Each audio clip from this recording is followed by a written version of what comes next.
A day of horror in Ukraine as Russia pummels the country with its biggest strikes this year to date. The country's energy infrastructure may have been the target, but civilians are not spared.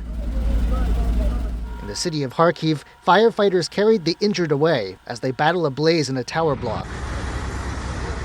In Zaporizhia, next to a burned-out car, 2 teenagers caught in a strike lie dead on the road.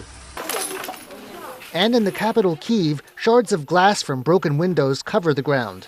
Survivors recount close calls. My ears were blocked by the blast. I couldn't hear anything. A child was in the corridor and I ran into this room. You can see what happened here. Thank God the grandmother was lying on the other side of the bed and was not injured. Just as Ukraine and Russia prepare to sit down with U.S. mediators, there's little sign of trust. Russia had promised not to hit Ukrainian energy targets like this plant for a week, giving Ukrainians a reprieve amid the fiercest winter since the war started. But Ukrainian President Volodymyr Zelensky says Russia has broken that promise. Either Russia now believes a week has only about 4 days instead of 7, or they are betting only on war, and simply waited for the coldest days of this winter, when temperatures in large parts of Ukraine dropped below minus 20 degrees Celsius. And Ukraine's allies are skeptical too. Direct talks are now underway, and this is important progress.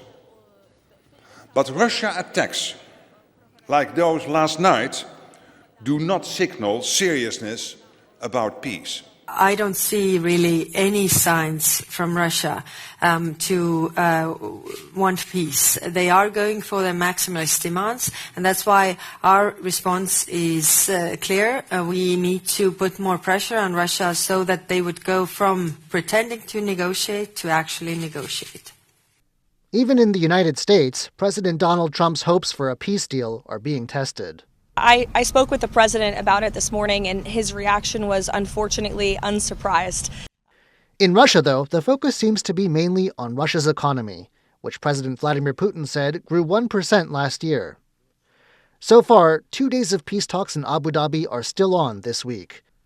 But the latest strikes are raising doubts about how much they can achieve.